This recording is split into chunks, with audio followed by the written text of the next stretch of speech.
Boa noite pessoal, como vocês estão? Deixa eu fixar aqui o comentário sobre o que se tratará essa live, só um minutinho.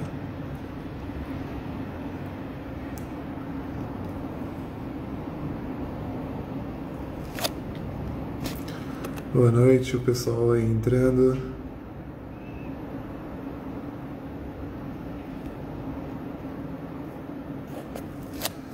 Não deu certo aqui para fixar, mas vamos lá. O Placimário já está entrando também aqui.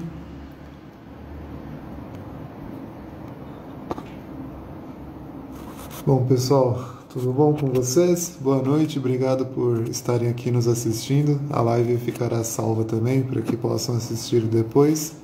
Hoje contaremos com a ilustre presença do professor Placimário, mais uma vez aí conosco, trazendo todo o seu conhecimento aqui pra gente.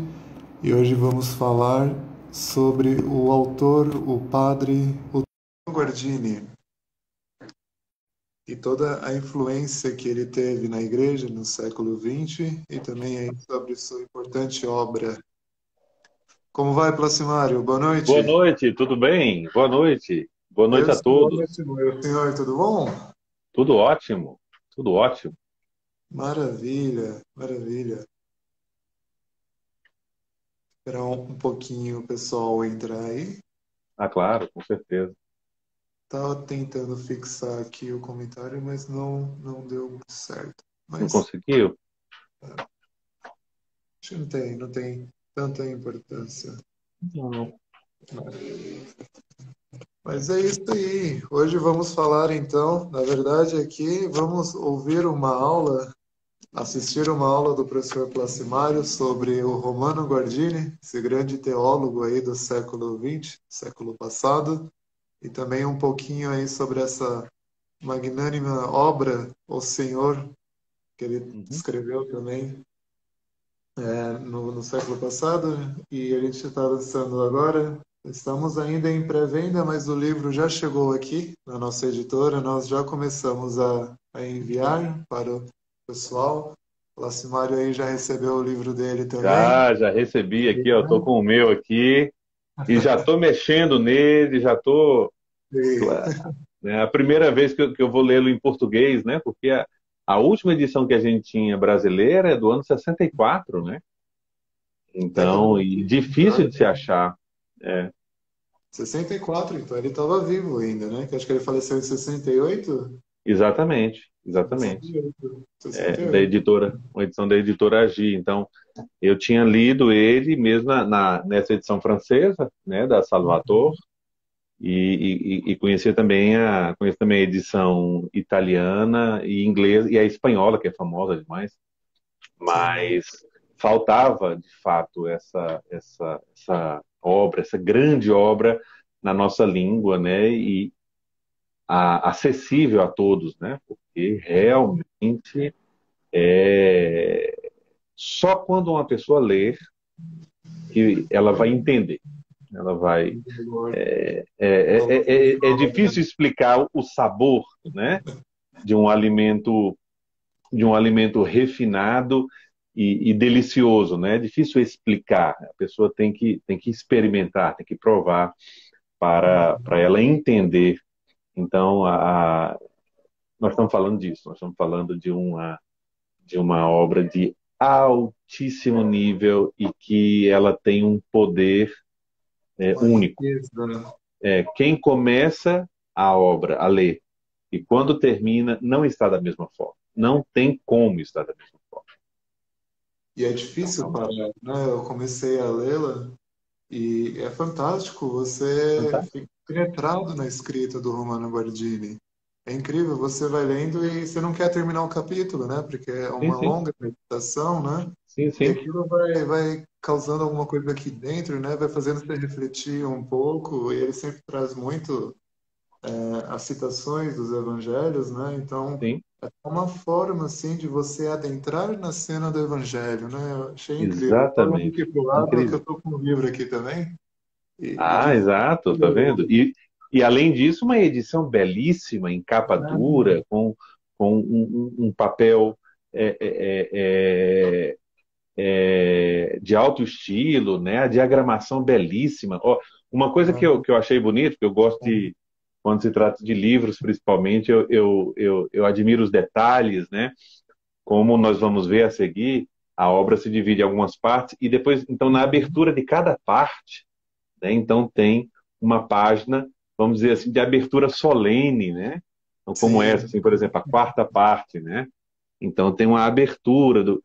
Então, uma edição belíssima, com certeza. muito. Muito. A Cultor de Livros está de parabéns, de parabéns. É realmente como eu te disse, né, a primeira vez que nós falamos sobre esse tema, eu digo, olha, com certeza é o lançamento editorial católico, o lançamento editorial do ano. Do ano. É uma obra realmente que marca como muitos já disseram antes, que marca uma geração, né? Marca Sim. muita, muito. Uhum. Realmente o pessoal da produção está de parabéns pela É. curadoria, né, pela seleção, Aham, por todo o trabalho feito da tradução, diagramação, enfim, e pela própria estética do livro, porque realmente sim. está extremamente bonito. Olha, É, termos de belíssimo, belíssimo. é isso. Cada detalhe, né, a gente vai vendo assim, né? Sim, sim, todo. Eu achei belíssimo o livro. Achei Muito bom. belíssimo. Excelente. Então, Placimário, quem é o Romano Guardini, né? Porque, que nem a gente comentou aqui, né, um teólogo do século XX e da importância dele, a importância dessa obra dele, claro, de outras, mas vamos entrar aqui no tema da live, né? A gente recebeu bastante Uhum. pergunta e tentamos trabalhar bastante isso também nas redes Ah, que sociais, bom. Uhum, perguntando sobre o padre, né? Quem foi o padre Romano Guardini? uhum, Por que que o Bento XVI admira tanto ele, segue seus escritos, enfim. Você uhum. pode explicar um pouquinho para nós sobre quem foi esse grande sacerdote? Não, com certeza. Então, quando a gente pergunta quem foi o Romano Guardini, é importante fazer um perfil biográfico para aquelas pessoas que não conhecem, nunca ouviram falar, ou às vezes já ouviram falar, mas não tem alguns dados. Então, é bom ter esse perfil claro. Isso ajuda muito também a entender essa obra que é o nosso tema hoje, né? Então, para entender a vida de Romano Guardini, didaticamente eu vou apresentar aqui três etapas da sua vida, né? Então, a primeira etapa, que a gente poderia chamar de etapa de formação, depois a segunda etapa da sua vida pastoral e acadêmica, porque ele era um sacerdote, um professor, então a sua vida pastoral e acadêmica antes da Segunda Guerra Mundial, e a sua vida pastoral e acadêmica depois da Segunda Guerra Mundial, né? Então, essas três etapas da sua vida, didaticamente, fica bem acessível para todos Para nós, né? traçar esse esboço biográfico. É. Eu acho que eu não fui o único. Isso acontece de modo muito comum. Quando a gente começa a ouvir Romano Guardini, a gente lê o nome dele em alguma parte, logo a gente pensa, um teólogo ou um filósofo italiano, né? Porque o nome é italiano, Romano Guardini. E, de fato, ele nasceu na Itália. Ele é italiano de nascimento, né? Então, ele nasceu no ano 1885, então no final do século XIX, Uhum. 1885, na cidade de Verona, na Itália, né? De pais italianos, de família italiana. Acontece que ali, logo no seu primeiro ano de idade, no seu primeiro ano de vida, os seus pais, toda a sua família se transfere para a Alemanha, né, por questões de trabalho do pai dele, e vão morar na cidade de Magúncia, na Alemanha, né, Magúncia. Então, e lá ele vive a sua infância, adolescência, juventude, e vive até a morte na Alemanha. Então, é um homem que nasceu na Itália, é de família italiana, mas teve toda a sua formação, toda a sua vida intelectual, a sua vida acadêmica, a sua vida sacerdotal na Alemanha. Então, por isso que todos os escritos de Romano Guardini são em língua alemã, a sua trajetória, como nós vamos ver agora, pelas universidades, pelas grandes cidades alemãs, né? Então, Isso para nós é muito importante, né? E então nasce na Itália, vai morar na Alemanha, ali no ano 1885. Um traço marcante do adolescente Romano Guardini, isso é bom a gente ver para a gente ter esperança também com os nossos adolescentes, com os nossos jovens, né? Que as coisas não começam prontas, cada um de nós talvez tem na cabeça uma ideia assim de um tipo de personalidade perfeita, um jeito que todo mundo deveria ser, e a gente vai ver que Romano Guardini não. Foi um jovem, um adolescente inseguro e com muitas dúvidas em relação aos seus estudos. Ali, quando chegou no final dos estudos do que hoje a gente chama de ensino médio, então muita dificuldade para decidir qual faculdade. Então começou uma faculdade, depois terminou, mais influenciado pelos colegas do que por sua própria escolha, depois começou outro. E acontece o que é interessante, quando chega no ano 1905, ou seja, quando ele tinha 20 anos, acontece com ele e com um amigo próximo dele uma grande crise espiritual. Então, ele é de família católica, de formação católica, mas uma grande crise espiritual sobre a igreja, sobre Cristo, sobre Deus, uma grande crise espiritual. Não podemos dizer que ele chegou a não acreditar mais em Deus, não, isso seria exagerado, mas foi uma grande provação. E foi uma crise muito importante, porque essa crise durou simplesmente alguns dias. Ali, ele toma decisões importantes. Quando ele vence essa crise, né, vence essas dúvidas, com o poder da graça de Deus, também com muita reflexão e pensando na vida, tanto que ele chama esse momento de conversão, uma conversão marcante na sua vida, né? E aí, a partir daí, ele encontra o rumo da sua vida. E aí ele decide ser sacerdote, né? Ele e esse seu colega entram no seminário, né? E decide, então, ser sacerdote. Então, ele está ali com os seus 20 anos de idade. Mais à frente, nós estamos em 1905, em 1910, 5 anos depois, ele já é ordenado, então, sacerdote, né? Ele é ordenado sacerdote na Diocese de Magúncia mesmo, né?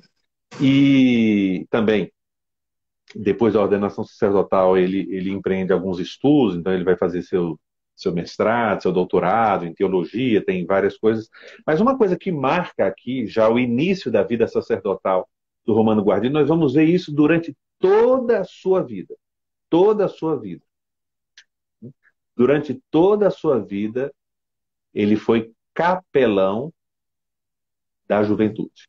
Então, um padre que dedicou grande parte das suas energias, dos seus estudos, do seu trato, né, pastoral com os jovens. Jovens universitários, jovens envolvidos no mundo cultural. É uma época também ali, depois da Primeira Guerra Mundial, uma efervescência de movimentos juvenis católicos na Alemanha. Então ele está dentro desse movimento, né? Movimento juvenil alemão. Então, é um padre que ele teve praticamente três funções. Capelão, né? Capelão sempre é um sacerdote que se dedica a um grupo de pessoas. Pode ser um capelão de enfermos, trabalha no hospital, pode ser um capelão de uma escola, um capelão de uma universidade. Então, ele era capelão de universitários. Professor, né? Grande parte da sua vida ensinando em universidade, e pregador. O grande fruto dessa pregação que nós temos é o livro que estamos apresentando hoje aqui, né? Então, aqui com essa ordenação sacerdotal, então começa a segunda etapa. Então, a primeira etapa da vida de Guardini, seu nascimento, as suas origens, a sua formação e ali, aos 20 anos de idade, a sua crise religiosa, né, que o leva a uma conversão profunda, uma conversão, que isso seria outro tema, né, ver qual é o conteúdo dessa conversão de Guardini, e que isso influencia diretamente na temática, né, do livro O Senhor, né? Mas aí, se sobrar um tempinho mais para frente, a gente comenta. Uhum. Então, a segunda etapa começa com a ordenação sacerdotal. Ele se torna sacerdote. Então, esse período antes da Segunda Guerra Mundial, ele é muito fecundo. E vejam que nós estamos numa época difícil na Alemanha. Se vocês olharem bem, ele se ordena em 1910, né? Em 1922, então mais ou menos uns 12 anos depois, ele se torna professor titular mesmo, né, de teologia dogmática. Então, principalmente depois de passar em outras cidades, ele se torna fixo professor em Berlim. Então, nós estamos em 1922, né, nós estamos ali começando uma fase difícil, a questão do Partido Nacional, do nacionalsocialismo, a ascensão de Hitler. Então, é todo esse período em que ele tem essa primeira fase de ensino, né, de ensino. E é interessante, os detalhes não dá para contar aqui também, que seria muito longo, mas ele vai ensinar na Universidade de Berlim, que é uma cidade tradicionalmente protestante, então, a Universidade Protestante, dar uma matéria que nunca existiu, foi uma determinação do ministro da Educação da época, que era um católico, né? Inventou uma matéria chamada, eu vou até pegar o nome aqui exatamente em alemão, né? Porque quem vai ler Guardini vai ouvir alguma vez essa palavra. Então, o nome da matéria era Filosofia da Religião e a Cosmovisão Católica, né? Que é a famosa Weltanschauung, Katholische Weltanschauung, ou seja, a visão, a cosmovisão católica, ou seja, como o católico, como a Igreja Católica vê a realidade do mundo. Então, era uma matéria que não existia. Então, ele teve de começar a pensar como apresentar a fé católica, a visão católica da realidade, para pessoas pouco interessadas nesse assunto. Não eram apenas universitários, mas grande parte não católica. Né? Numa época em que a Igreja Católica também começa, pouco a pouco, paulatinamente, a ser perseguida, né? Porque nós temos, uma das facetas do nazismo é a perseguição contra a Igreja, não só contra os judeus, mas contra a Igreja. E então ele começa a dar essas aulas de Weltanschauung católica, ou seja, a cosmovisão católica, e ele começa de uma forma muito interessante, são obras que, infelizmente, não há ainda uma tradução em português, mas ele começa a pegar as grandes figuras, os grandes escritores da literatura universal. Né?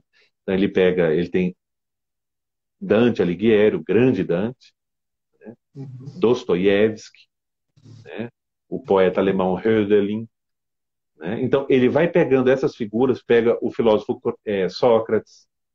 Né? Então, ele vai, por meio desses escritores, dessas figuras, ele vai apresentando uma forma diferente de enxergar a realidade do mundo, do homem, da vida, da morte, a partir, então, disso que ele chama da fé cristã. Né? Então, é muito interessante. E, paralelo a isso, a essas aulas, ele começa um grande trabalho com a juventude de forma mais sistemática, de um grande movimento juvenil que existia na Alemanha, que se reunia num castelo antigo, o famoso castelo de Rottenfels. Né? Não foi ele que fundou esse grupo já existia antes dele, depois ele conheceu esse grupo de jovens. Quando eu estou falando de grupo de jovens, né, às vezes a gente pensa que ele estava ia se encontrar com um grupo de 5, 6 jovens. Não, não.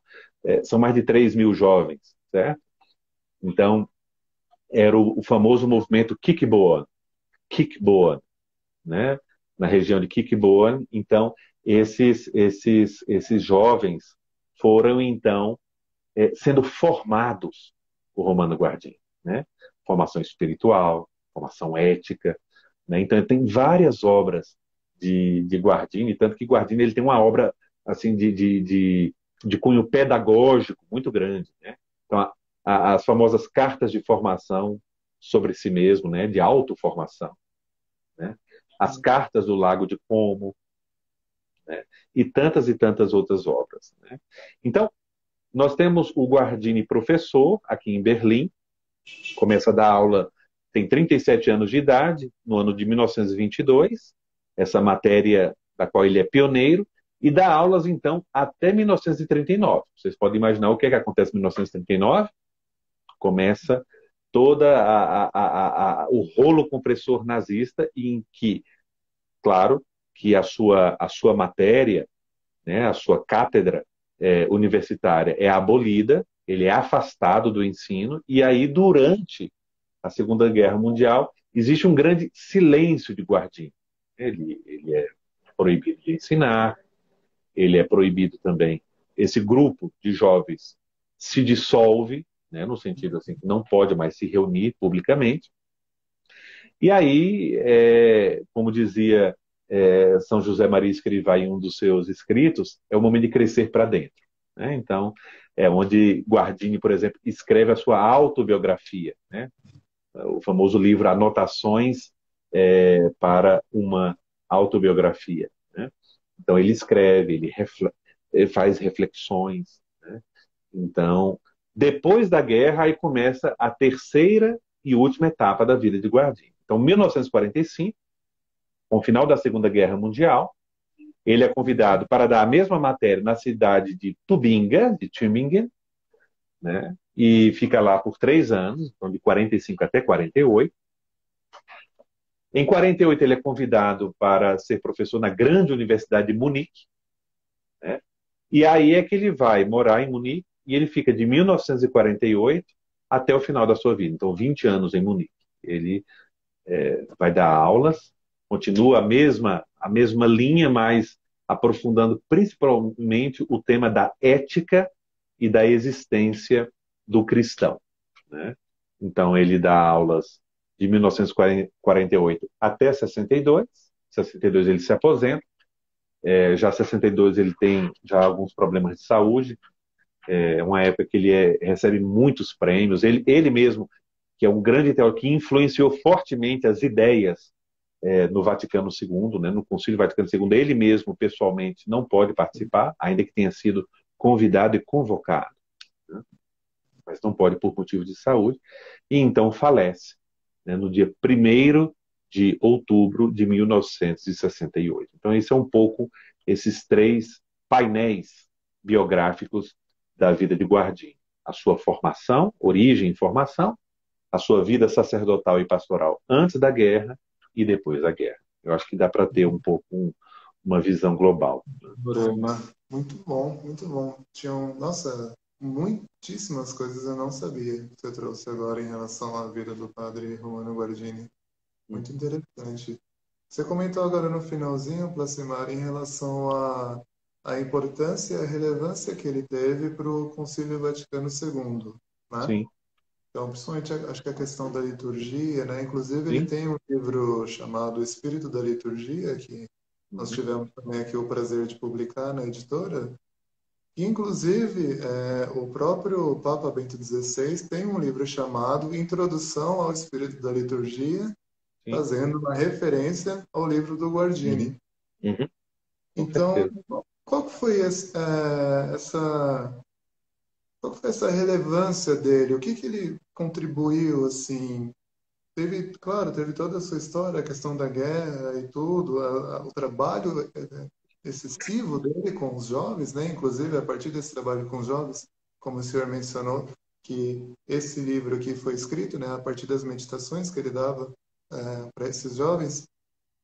Mas qual que foi, assim, talvez a grande relevância do Romano Guardini? Por que que ele é tão importante? O porquê que ele é tão conhecido, principalmente fora do Brasil? Ele é muito conhecido, é referência para a liturgia, para a teologia. O que que, assim, ele fez, digamos assim, de extraordinário? Qual que é a relevância dele? Olha, é uma pergunta que eu lhe pediria assim, então vamos ficar aí uns 3 dias batendo papo sobre isso. Mas como isso não é possível, eu vou só dar alguns lampejos, né, para que eu acho que são fundamentais. A gente não pode se esquecer que o século XX, né, no campo da filosofia e da teologia, foi um período muito, muito, muito rico, muito denso, em vários aspectos. E tudo isso confluiu no Concílio Vaticano II. Basta lembrar aqui 3 movimentos de renovação dentro da igreja. E também que tinham aspectos também ecumênicos, né? Ou seja, isso também era partilhado por vários especialistas e pensadores também protestantes. Então, o movimento bíblico, toda a questão da Bíblia, do século XIX, século XX, a questão do método histórico crítico, da, da, do, vamos dizer, de um fenômeno complexo que a gente coloca sob um guarda-chuva só, modernismo, que a gente vê cada vez mais menos compreendido pelas pessoas, né, que tiram só fatias. Então, tem o movimento bíblico, muito importante, muito importante. Se hoje a gente tem todas as pessoas com a Bíblia em casa, na sua língua, que pode ser, e nas paróquias, e nas faculdades de teologia, nós temos cursos abundantes sobre a Sagrada Escritura e tudo, isso se deve ao movimento bíblico que conflui no grande documento, na Constituição Dogmática do Vaticano II, a Dei Verbum. Depois, o movimento patrístico, ou seja, a redescoberta da grandeza dos padres da igreja, esses autores que estão no início do cristianismo, né, que vão ali do segundo século da nossa era cristã até ali mais ou menos no século VI, século VII da nossa era. Então nós temos a redescoberta dos padres da igreja, né, fortemente. E aí nós temos teólogos que colaboraram muito nisso. Me vem na cabeça aqui do qual eu sou mais fã, né, que é o francês Henri de Lubac, né, o famoso autor da obra Catolicismo, a obra O Mistério da Igreja, a obra Paradoxo. E depois, o terceiro movimento que poderíamos destacar aqui é o movimento litúrgico. E desse movimento litúrgico, o padre Romano Guardini é uma peça fundamental. Né? Ele é um membro desse movimento litúrgico, como os outros movimentos, movimento internacional. E que ele colaborou. Não é à toa que o primeiro livro que ele escreve, que é justamente O Espírito da Liturgia, é de 1918. Né? 1918. É o primeiro livro que ele escreve. Né? E qual era um pouco a essência do movimento litúrgico? Muitas pessoas, a gente vê principalmente comentando nas redes e tudo, porque é a reforma litúrgica, porque é o latim, porque é isso. Então, às vezes as pessoas arrumam brigas, arrumam discussões inúteis ou pelo menos infrutíferas, porque por falta de conhecer a história, né? O que é o movimento litúrgico, né? O que é a língua latina, a importância da língua latina, o que é a necessidade dos fiéis, o que foi a reforma litúrgica e, infelizmente, em alguns lugares também, após a reforma litúrgica, os abusos litúrgicos. Né? Então, a obra de Romano Guardini sobre a liturgia ela é muito importante porque, como em tudo, Romano Guardini nos traz o essencial. Vamos voltar à essência. A liturgia não pode continuar sendo rubricas vazias. Somente ritos, como se fossem ritos vazios, incompreensíveis, ou só para assistir, para ver, sem uma participação espiritual. Então, por isso, o espírito da liturgia é entrar no espírito da fé, no espírito do mistério celebrado. E tudo isso foi, de alguma forma, levado em conta e coroado no documento Sacrosanctum Concilium, que é o documento, né, a Constituição sobre a Sagrada Liturgia no Concílio Vaticano II. Então, aqui nós temos a grande influência, não só nesse aspecto da liturgia, mas aspecto também da teologia da igreja, que a gente chama de eclesiologia, muito forte. Então, aqui está o eixo da influência teológica de Romano Guardini em autores de altíssimo quilate. que eu acho que as pessoas que estão nos acompanhando aqui conhecem, já ouviram falar, quem sabe já leram um livro de alguns desses autores. O famoso Josef Pieper, né, que é o autor das Virtudes Fundamentais, publicado pela Cultor, um grande filósofo tomista, de um sadio tomismo, né? Também o grande teólogo suíço, von Balthasar, Hans Urs von Balthasar. Imagine que Pipa e von Balthasar foram alunos de Guardini, foram alunos dele. Então, nós temos aqui pessoas que influenciaram grandissimamente a teologia do século XX e o Concílio Vaticano II. Né? O von Balthasar, além de ser aluno, era amigo pessoal do Guardini. Depois um que se tornou muito, muito famoso, né? Que é principalmente por ter se tornado Papa. Então, Papa Bento XVI, nosso Papa emérito, né? Joseph Ratzinger. Ou seja, a obra, o espírito da liturgia de Guardini o influenciou muito. Vocês sabem que a vocação sacerdotal do Papa Bento XVI está muito ligada ao seu amor à liturgia desde a sua infância, né? Desde que ele ganhou um missalzinho, né, em latim, alemão, né? Ou seja, a sua formação cristã ela vem muito marcada pela liturgia como o lugar de encontro com a riqueza da fé da igreja, né? Então, e aí, como você bem mencionou, no ano 2000, o então cardeal Joseph Ratzinger escreveu um livro chamado Introdução ao Espírito da Liturgia, em homenagem, justamente fazendo homenagem, isso no prefácio. Ele deixa claro uma homenagem ao seu grande mestre Guardini, que ele conheceu pessoalmente, né? Ele conta isso no livro Minha Vida, né? Conheceu pessoalmente Guardini, não viveram sempre próximos, assim, por causa da localização e dos lugares e de ensino, né? Assim, Ratzinger é bem mais jovem do que Guardini, mas a gente tem referência interessante. Vocês querem ver qual é a importância de Guardini na vida do Papa Bento XVI? Eu vou dizer para vocês. Um sinal só. Um sinal só. O último discurso que o Papa Bento XVI fez aos cardeais, um dia antes dele deixar o ministério petrino, ele termina esse discurso citando uma frase de Guardini, e ele fala, essa frase de Guardini está num livro escrito pelo Guardini, que é o famoso O Sentido da Igreja, e que eu ganhei uma cópia autografada. Então, Guardini, quando lançou esse livro, mandou uma cópia autografada para o então teólogo, jovem teólogo do Concílio Vaticano II, não tinha nem 40 anos de idade, Joseph Ratzinger. E o Papa, no final do seu ministério, como última frase, diz que é uma frase que marcou uma geração inteira, e quem sabe não poderá marcar novamente a nossa, pelos novos desafios da evangelização que temos hoje.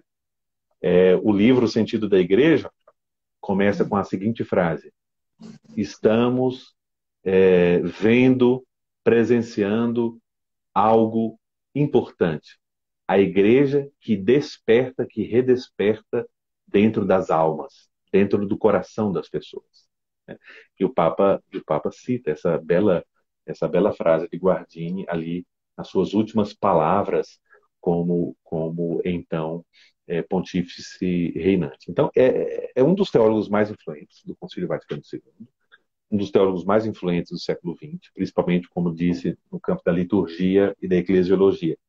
Lembro aqui só, rapidamente, as suas principais obras: O Espírito da Liturgia, 1918, publicado pela Cultor de Livros. Eu nem sabia disso, porque quando vocês publicaram eu não morava aqui, então eu estava um pouco por fora, mas eu fui ver que vocês publicaram O Espírito, né, Introdução ao Espírito da Oração, né, a vida, a arte da oração, e o Espírito da Liturgia, que é importantíssimo. Um livro pequeno, curto, mas que é muito assertivo, muito, muito esclarecedor também.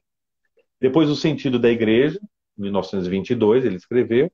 Os Sinais Sagrados, é um livretinho bonito, aqui no Brasil foi editado pela Quadrante, né? E agora temos O Senhor, né, que foi publicado em 1937, né, que é uma grande obra de Guardini. Então, um pouco sobre a grandeza de Guardini e a sua influência. Muito bom, olha, muito incrível. Eu não sabia disso desse último discurso do Bento XVI aos cardeais, essa citação de um livro, de um trecho do livro do Guardini. Não sabia. Né? Incrível, incrível. Ah, o Padre Né? Claudomiro, aqui, da Vida da Fé, tem também um livretinho, Vida da Fé, do Uhum. Romano Guardini. Tinha um outro também semelhante, acho que Deus Vivo também. É Deus vivo. uma Porque, riqueza de né? exatamente, eles vão ter. Não, tem muitas. Não, em português, a gente poderia dizer, com a publicação do Senhor, nessa semana, a gente pode dizer que já tem muita coisa, mas antes da publicação do Senhor, a gente poderia dizer que tinha quase nada. Porque nós temos, por exemplo, e tem, por exemplo, a coletânea de homilias dele depois da Segunda Guerra. Quando ele estava em Berlim, ele continua a pregar. E aí são 3 volumes acha, chamado Verdade e Ordem. Né? Então é outra coletânea de pregações do Guardini, também, só para dizer. E tem muitas obras teológicas, tem as obras filosóficas também, né? O famoso Contraste. Compraste. Né? Uma edição em espanhol aqui, quem sabe, É, futuramente. pois é. Bom, muito bom.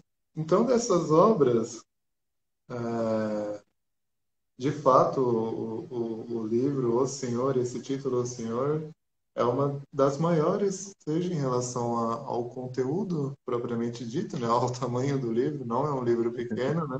Uhum.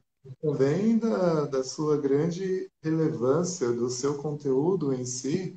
E, claro, não foi escrita do dia para a noite, né? Foi ao longo de anos, né? A reunião de diversas meditações que o padre Guardini foi pregando para esses jovens, né? Você pode falar um pouquinho para a gente, Placimário, como que surgiu essa obra aqui, o porquê da importância dela, um pouco assim do seu conteúdo, né? Não, até uma vez perguntaram para nós agora durante a pré-venda, não, de fato, não é uma obra cristológica, né? A intenção do autor não era trazer a teologia, a cristologia aqui, né? É uma obra, como o próprio subtítulo diz, né? Reflexões sobre a pessoa de Cristo. Se você puder falar um pouquinho para a gente, Placimário, sobre esse livro? Não, com certeza. Não, não é uma obra cristológica no sentido, não é um manual de cristologia, não é um livro técnico, mas Uhum. com certeza é uma obra profundamente cristológica, né? É nela que nós conhecemos a cristologia de Guardini, certo? Então essa distinção ela é muito importante, né? Então não é uma obra de cristologia, fundamentos bíblicos da cristologia, ou a história da cristologia, as partes do tratado, não, não, não, não é isso, né? E Guardini não é um teólogo assim, né? Isso faz mais parte principalmente a autores pertencentes à neoescolástica, nem São Tomás é assim, a neoescolástica, depois ao neotomismo, né? Guardini sai totalmente dessa linha. É uma linha absolutamente renovadora, né? Uma linha totalmente pioneira no século XX. Aí entram esses teólogos. O Papa Bento XVI é um teólogo assim também, com outro tipo de esquema de pensamento, né? Poderíamos dizer aqui, e permita o jogo de palavras, são às vezes teólogos menos tomistas e mais fundamentados em São Tomás de Aquino.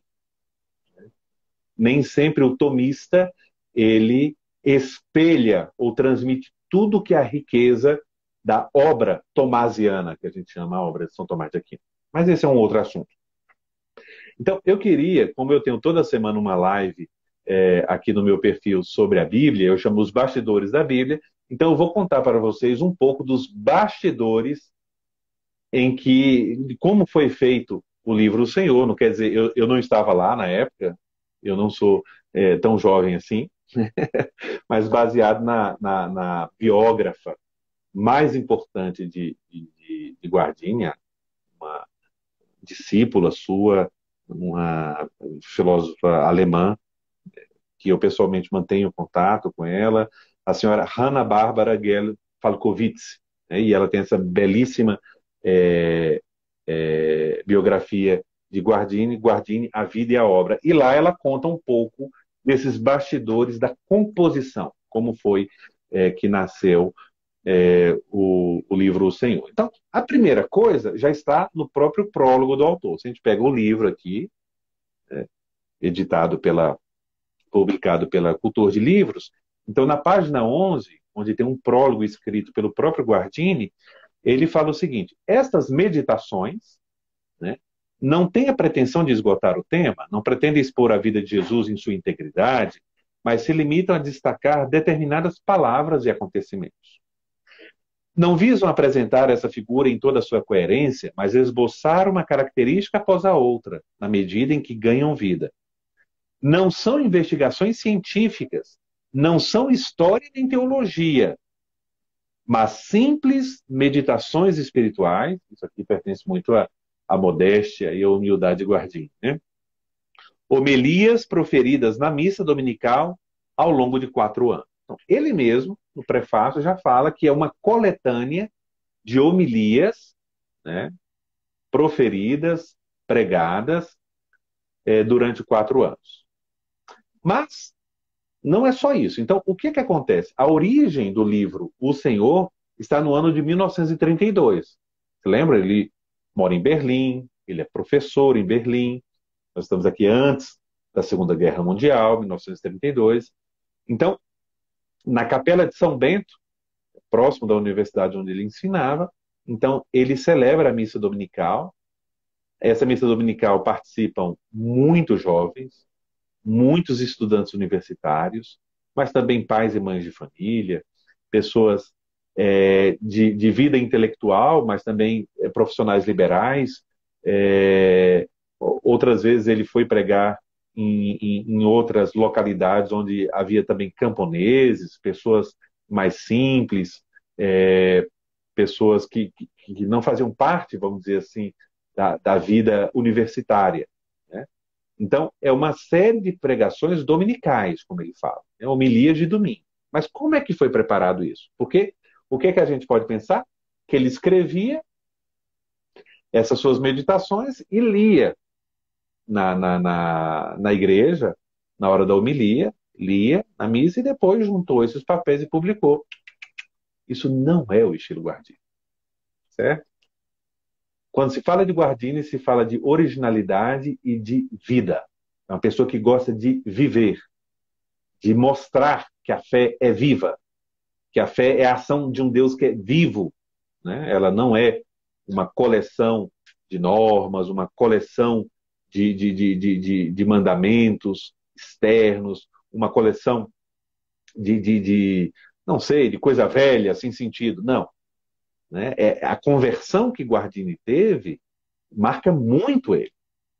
Né? A fé é uma realidade viva. Vocês devem se lembrar de uma coisa. Vocês que me escutam são pessoas que amam a igreja, amam a fé. Vocês devem se lembrar da primeira encíclica que o Papa Bento XVI escreveu sobre o amor, a caridade, né? Deus Caritas Est. E na primeira parte da encíclica, ali nas primeiras linhas da encíclica, ele começa dizendo que a fé cristã não é uma ideologia, não é um pensamento, não é um sistema de pensamento, mas é o encontro com uma pessoa concreta. Isso é quase uma citação literal de uma obra de Guardini. Esse é o pensamento de Guardini. Ou seja, o cristianismo não é uma filosofia, em primeiro lugar. Não é uma moral, em primeiro lugar. Não é uma ética, em primeiro lugar. Não é um sistema de comportamento, em primeiro lugar. Antes de tudo, a fé cristã é o encontro com uma pessoa viva, ressuscitada, real, Jesus Cristo. Isso é fundamental no pensamento de Guardini. E é isso que dá vida à sua vida, à sua missão de pregador. Então, o que ele fazia? Como é que foi preparado? Aqui os bastidores. Para a pregação, para a missa, ele levava numa folha de papel algumas anotações, alguns tópicos para pregar, para desenvolver. Certo? Ele mesmo não sabia tudo o que ia falar. Quem é acostumado a pregar ou a dar aulas, quando você leva um esquema, você sabe por onde você vai passar, mas você sabe tudo que vai falar. Porque tem a inspiração do momento, tem esse diálogo do olhar, né, da boca e do ouvido, a boca de quem fala, o ouvido de quem ouve. Então, isso gera o texto. Então, ele levava esse esquema para a pregação, depois, voltando para casa, ele tentava um pouco guardar na memória como ele tinha desenvolvido aquela temática que ele tinha se proposto, o assunto, os tópicos que ele queria desenvolver, né? E logo, ainda naquela manhã da missa, ele ditava para um secretário, uma pessoa, o texto, né, que ele se lembrava do que ele havia pregado. Esse texto datilografado ficava ali, guardado, alguns dias, às vezes até uma semana, e ele pegava novamente o texto, corrigia, reescrevia, reelaborava. Assim foi sendo feito capítulo por capítulo, pregação por pregação. Né? Porque ele valorizava essa dimensão do diálogo. Né? Do diálogo. Vocês podem perguntar para qualquer padre experiente, sacerdote experiente, como é importante pregar para as pessoas. Esse contato com as pessoas conta muito, certo? É tão difícil, às vezes, falar diante de uma câmera só. É uma outra experiência. Você tem que fazer uso de outros recursos também de oratória, também de inspiração, né? Então, era assim. E aí, o que é que acontece? As pregações começam a fazer sucesso, certo? E na época as pessoas começam a pedir. A gente queria as pregações, a gente queria. Então começa a circular no ano seguinte. Isso começou em 1932, as pregações. Em 1933, esses universitários começam a datilografar, pegar e organizar um pouco essas pregações do padre Romano Guardini e reunir cada mês todas as pregações e começam a difundir, né? Com o título Da Vida do Senhor. Da Vida do Senhor. Né? Sobre a vida do Senhor. Né? Isso desde 1933 e mais ou menos até 1936 foi assim. Tanto que depois reúnem e viram 2 volumes, né? As pregações de 33 a 34 e depois as pregações ali de 34 a 36. Finalmente, em 1937, que sai, então reelaboram tudo isso, organizam e sai O Senhor. Esse livro que nós temos hoje foi publicado em 1937 e é o fruto, então, de 4 anos intensos de pregação, reflexão, elaboração do texto, da redação e, e, e, e também esse texto amadurece na vida das pessoas que estavam escutando, que vinham conversar, né? Então, é muito interessante toda essa dinâmica, né? E essa biógrafa que eu comentei, a senhora Hanna-Barbera, ela fala uma frase super simples na sua biografia, que ela diz assim, nesse livro, O Senhor, Guardini expressou o núcleo da sua consciência cristã. O núcleo da sua consciência cristã. Isso é muito importante. E ele mesmo, nós temos uma carta que ele enviou para um amigo no ano 40, 1940, então ali 3 anos depois da publicação, da primeira publicação do livro O Senhor, né? Ele fala com esse amigo: fiquei muito contente que você tenha desejado o meu volume O Senhor. Na verdade, junto com aquele que eu escrevi sobre o poeta Hölderlin, ele é a minha obra mais querida.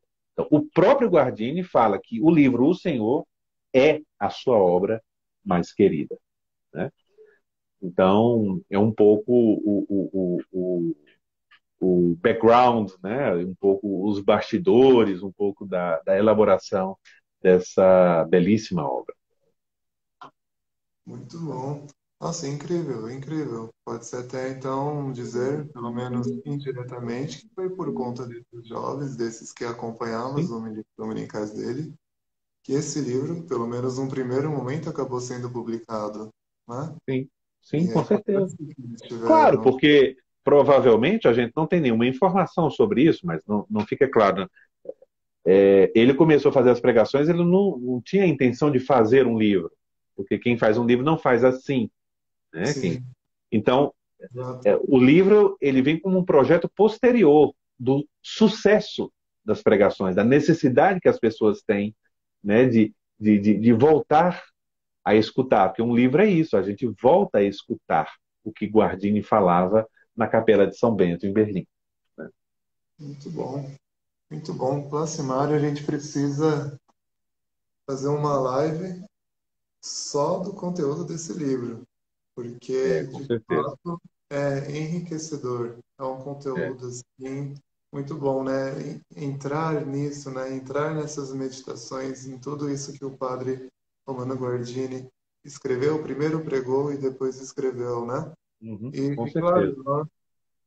nós a gente até tinha pensado em falar tudo na live, enfim, mas realmente, de fato, é um conteúdo assim tão bom e tão belo, os escritos, que a gente precisa de uma live só para isso, né? Então, Sim. até aqueles que estão nos acompanhando, na semana que vem, na sexta-feira, nesse mesmo horário, às 9 da noite, o professor Placimário vai contar um pouquinho para a gente vai ter uma imersão, vamos adentrar aqui no conteúdo desse livro aqui, O Senhor, Uhum. do Romano Guardini, porque é isso, é uma riqueza, realmente. Eu comecei a ler, que nem eu comentei no comecinho da live, e é incrível, porque você vai lendo, aí você termina aquela meditação, você fica com o desejo de ir para a próxima, mas ao mesmo tempo Uhum. você quer ler de novo, porque você sabe que Uhum. vai aproveitar mais ainda. Então, eu acho que é um conteúdo que independe, assim, do seu, entre aspas, o seu nível espiritual, o seu nível de conhecimento. Acho que para cada pessoa que for ler, vai suscitar algo, vai, assim, ter alguma coisa ali que a pessoa vai poder levar para a oração, vai poder trazer algum aspecto, alguma virtude de Cristo, enfim. Então, só aproveitando também um pouquinho, Placimário, Sim. para falar até, não sei se todos que estão nos acompanhando tiveram aqui a oportunidade de adquirir esse livro, nós estamos fazendo a pré-venda dele. Na verdade, o livro era para começar a ser enviado a partir de segunda, mas a gráfica antecipou a entrega, então a gente já tem o livro físico. Já começamos a enviar para aqueles que já compraram. E o livro está Uhum. nessa pré-venda, então, com ofertas exclusivas. O livro está com R$ 40 de desconto. E também, para quem comprar na pré-venda, a gente está enviando alguns brindes, que esse livrinho aqui é uma pequena antologia de textos retirados de outros livros, de Imitação de Cristo, Filoteia, escritos de Santo Agostinho, São Gregório Magno, que nos ajudam a meditar um pouco sobre a própria pessoa de Cristo, ao melhorar o trato com ele. E também essa imagem devocional aqui, belíssima, que é a mesma arte da capa do livro. Uhum. Eu É. não sei se dá para ver pela câmera, mas Sim, sim. é a mesma arte aqui, e com a oração do Cardeal Newman, uma oração Uhum. belíssima que se chama Oração para Irradiar Cristo. Então, se vocês quiserem, aqueles que estão nos acompanhando e não puderam adquirir ainda essa oferta da pré-venda vai estar até domingo. E aí, na sexta-feira que vem, a gente fala um pouquinho mais, com mais Claro. profundidade aí Aí, sobre. Luan, eu posso fazer então o que na próxima live nós vamos tratar para a gente poder animar as pessoas que estão nos participando e trazer mais gente, né? E as pessoas possam trazer seus amigos, seus colegas, familiares para participar na próxima sexta-feira, porque se vocês notaram aqui, a gente não tocou no conteúdo do livro. Exato. Exato. O máximo Ah, foi o o prólogo. Senhor, claro, ele reflexões sobre a pessoa e a vida de nosso Senhor Jesus Cristo, claro que fala de Jesus, mas qual é o conteúdo? de que trata, como é que o livro está organizado. Então, nós vamos tratar disso na próxima sexta-feira e vamos também, dentro da live, escolher alguns trechos para comentar, né? Então, nós vamos ao vivo mesmo pegar alguns trechos e comentar, mostrar, fazer algumas amostras, né, da riqueza e da vivacidade do, do, do pensamento de Urbano Guardini. Eu acho que vai ser muito interessante. Hoje é uma live introdutória. A vida de Guardini e a origem do livro O Senhor. Isso foi um pouco a live de hoje. A próxima, nós trataremos do livro enquanto tal. Do livro enquanto tal. Excelente, excelente. Tem uma pergunta aqui que eu faço Pois questão de não. ler até para o senhor responder. Quando Olha, eu teremos um tô livro de tranquilo, pode perguntar. Placimário, quando teremos um livro de Placimário publicado? O Pedro aqui está perguntando. Olha, não sabemos, mas tenho certeza que antes de ser publicado ele vai ter que ser escrito. Então, Você vai falar para vamos ver, né? Vamos ver. Muito Veremos. bom. Eu aqui Que Deus nos prepare. comentando um pouquinho da live, foi boa. Muito bom. A ideia é deixar a live salva também, para aqueles Uhum. que quiserem assistir depois, porque como a live anterior em que o Placimário fez conosco foi uma aula, então é uma riqueza de conteúdo que o senhor traz aqui para gente, uma riqueza de É uma informação. alegria poder partilhar um pouco. Agradeço muito, muito mesmo a sua presença, Placimário. Muito Ô, Luan, obrigado muito pelo obrigado. conhecimento que o senhor traz para a gente aqui. De fato, eu preciso trazer um caderninho e uma caneta para ir anotando aqui. Não, e eu agradeço muito também a Cultura de Livros, não só porque nós trabalhamos juntos, já traduzi duas obras para vocês, mas está de fato de parabéns. É realmente, cada lançamento de vocês é muito bom, mas aqui vocês exageraram, né? Então, publicar o Senhor é bom demais. É um parabéns, um super parabéns, uma super felicitação. E porque eu vejo nisso também o fruto apostólico de uma publicação como essa. Ah, Só Deus conhece o coração de Guardini, o coração daqueles jovens e menos jovens que escutaram Guardini ao longo de todos aqueles anos, e só Deus também sabe o que ele está preparando para cada pessoa que agora, em língua portuguesa, nessa belíssima edição, fruto de estudo e trabalho, vão poder ler cada uma dessas páginas. Que frutos virão daí? De santidade, de conversão, de alegria, de visão nova, de fé renovada, né? Então, eu acho que a Cultura de Livros está de parabéns. Parabéns a todos vocês. que assim seja, amém. Que esses frutos realmente sejam esses que o senhor mencionou, que de fato é o nosso propósito, né? O apostolado, trazer de volta para as pessoas, pelo menos, a oportunidade de adquirir esses grandes clássicos, né? Esses grandes livros que alguns se perderam com o tempo, outros ainda não tinham sido publicados. Uhum. Enfim, sempre a gente tem esse objetivo em mente mesmo, essa questão do apostolado. E, de fato, creio que essa obra trará muitos frutos. Trará muitos frutos. Pela riqueza do conteúdo, não tem nem o que explicar.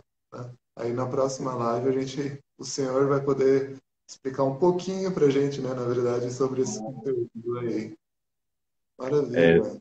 vai haver muitas surpresas, vocês vão se surpreender, porque o livro termina de uma forma, como diz os franceses, bouleversante, né? Assim, totalmente inesperada, né? Totalmente diferente, né? Sei lá, se eu, você fôssemos escrever uma vida de Jesus, um livro sobre Jesus, a gente tem um pouco o esquema, né? Então, nascimento de Jesus, ou talvez as profecias do Antigo Testamento, nascimento de Jesus, vida pública, paixão, morte e ressurreição de Cristo, ascensão aos céus, ponto final, né? Não, você está Guardini não. Guardini vai além. E isso nós vamos ver na próxima sexta.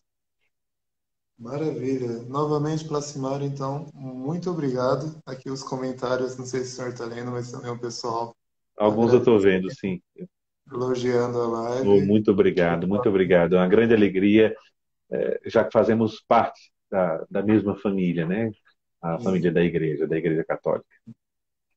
Maravilha. Então, nos vemos na semana que vem. Pessoal que nos acompanhou também, muitíssimo obrigado pela presença de vocês, pelos comentários aqui também, comentários muito positivos. Isso é muito bom. Então, agradeço a todos vocês. Uma boa noite e sexta-feira temos mais. Nos aguardem e compartilhem também. E, claro, não deixem de seguir o professor Placimário, que, olha, o Instagram dele é de uma riqueza também. E nem ele comentou aí, toda semana tem uma live de um estudo bíblico fantástico. Sigam o professor Placimário, recomendo bastante. Muito obrigado, então, e também desejo uma boa noite a todos vocês. E lembrar que nunca é tempo perdido quando dedicamos em aprofundar a nossa fé, né? A nossa fé. Essa é a grande lição de Guardini para todos nós. Excelente. Muito obrigado, professor. Muito obrigado a Boa todos. noite a todos. Boa Boa noite. noite. Um forte abraço a todos. Tchau, Tchau. tchau. Abraço. Abraço.